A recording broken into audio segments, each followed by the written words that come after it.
各位網友，大家好！今日咧就過咗嚟鶴山古爐水鄉樂社村啊！呢度嘅自然環境就好靚啊！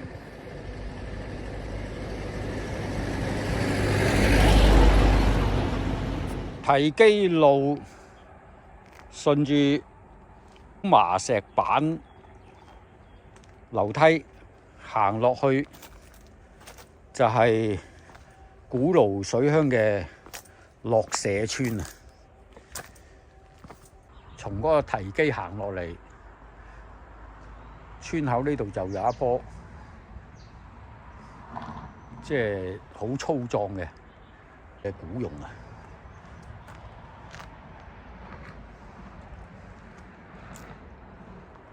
一行落嚟就係水鄉嘅風光啊！啲村屋全部都係響啲水塘邊建起上嚟嘅，一對石獅子喺度鎮守住呢條村路嘅路口啊！咁你行入嚟呢個樂社村，你就俾佢嗰啲水鄉嗰啲風光啊，啲村屋啊吸引啦！你睇下好靚啊！呢個環境啊，個水塘倒影住嗰啲一間間嗰啲，即係細細間好別緻嘅，又高低錯落嘅。咁啊，喺個水塘倒影底下，好靚。移翻過嚟呢邊就係一片嘅水塘啊！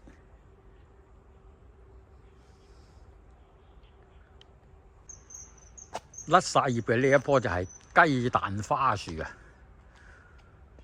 啊！響珠江三角洲呢邊啲村莊好多人種啲雞蛋花樹嘅，咁啊亦有啲龍眼樹、水塘基啊，種滿晒啲果樹啊！舊陣時嗰種桑基漁田個景象就係咁樣啊！不過依家咧就珠江三角洲呢邊冇人養蠶啊，種桑樹嘅，但係依家全部都養晒嗰啲河鮮啦。你睇下呢啲別墅幾靚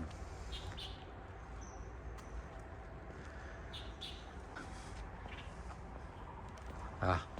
呢啲別墅，呢度係7號。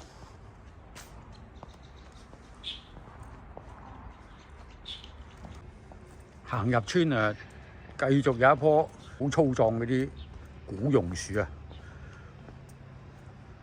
咁啊，呢條樂社村啊，嗰啲水塘嘅面積都幾大嘅，啊！一棟棟嗰啲矮矮嘅村屋，倒影住嗰個水塘上邊，哇！呢啲水鄉嘅風景，如果你搞攝影嘅嚟呢度啊，採風咁樣都幾靚啊！呢啲村莊又乾淨，你睇下榕樹底下啲麻石腳凳。哇！夏天坐喺度啊，涼風陣陣啊！咁啊，前邊就係人哋嘅私人嘅地方啊，入邊就又係水塘、蕉林、龍眼樹。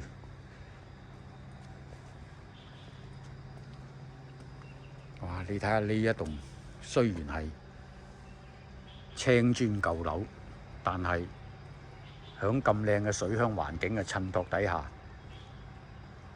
別有風情啊！你行近呢啲村屋、水塘，咁啊呢啲屋啊有啲粉飾過嘅。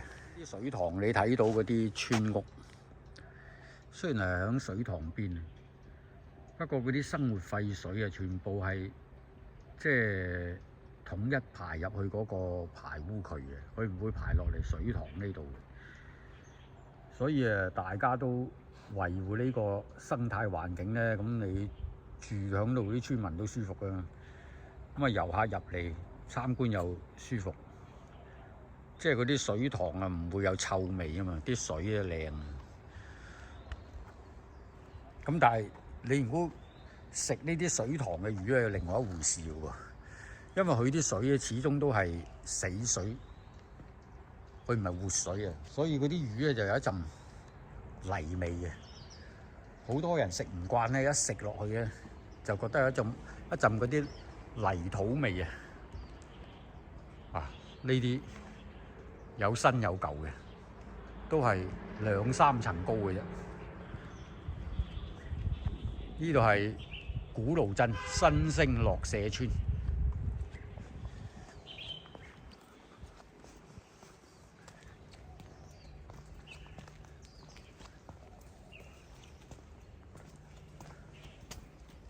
後邊呢度就係一個南方文化室，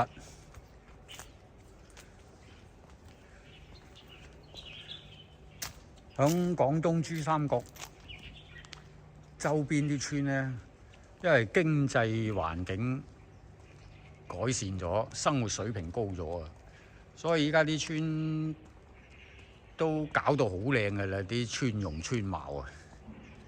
咁啊，政府就美其名叫做新農村新面貌。咁啊，政府亦大力宣傳8000萬工程，就係要打造呢啲新農村新面貌呢啲款式啊！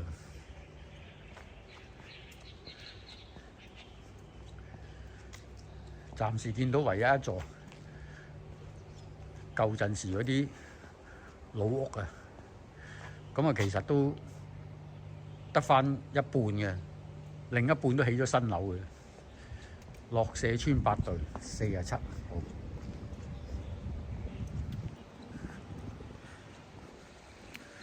號。啲村民種咗好多啲蔬菜啊、瓜果。阿叔都係你自己種㗎嘛？呢啲啊？都係自己種嘅。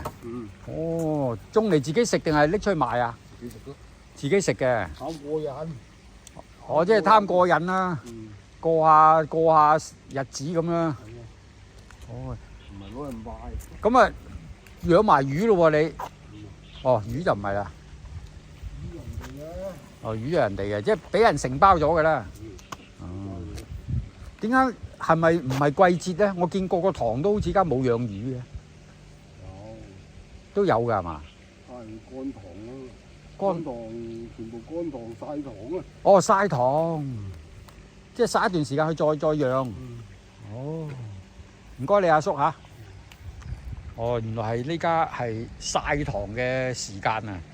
所以我入到嚟見好多都冇着嗰個氧氣泵嘅。你啊，好靚啊！呢條落社村嘅村容嘅環境。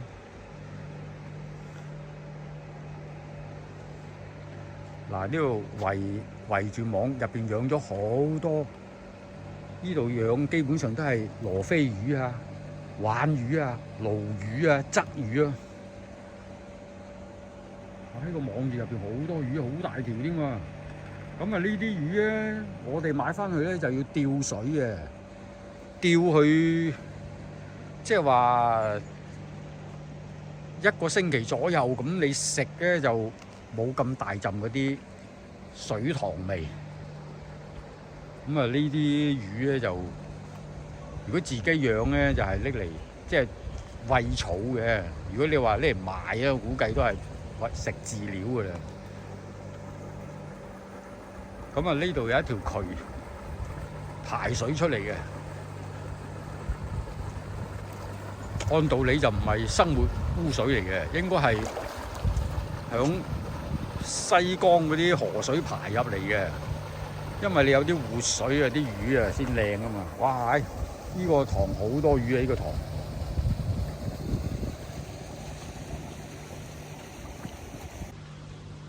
種咗嗰啲芥菜頭啊、生菜啊。啲菜頭啊。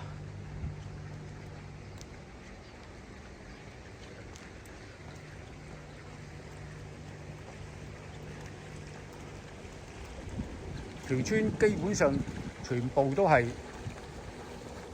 佈滿晒水塘啊！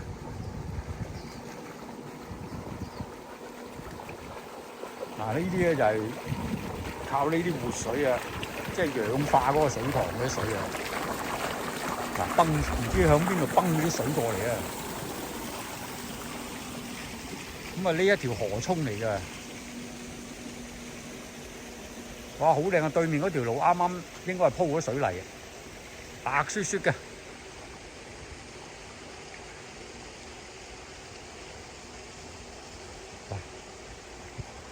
好靚風景，古榕。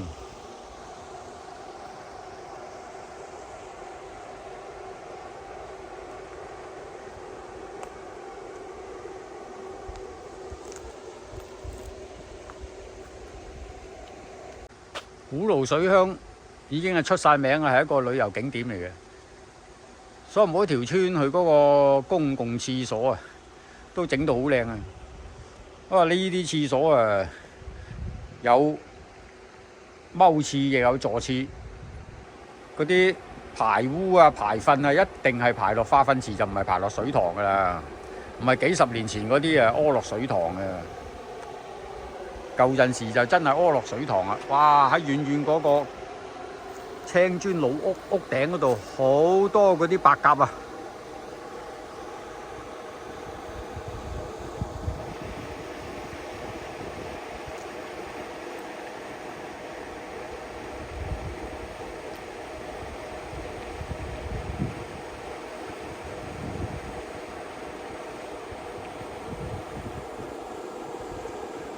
剛剛鋪好嘅呢條水泥路啊！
哇！古爐水鄉呢一片村莊啊，啲景色真係好靚啊！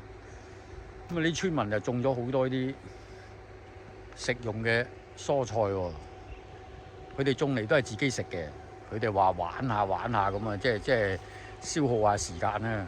咁啊，自己又可以食翻啲新鮮環保嘅蔬菜。啊！我一路行入嚟呢條落社村。好大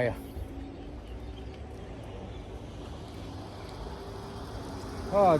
遠遠對面嗰度就有一個落社綠隊嘅文化樓啊！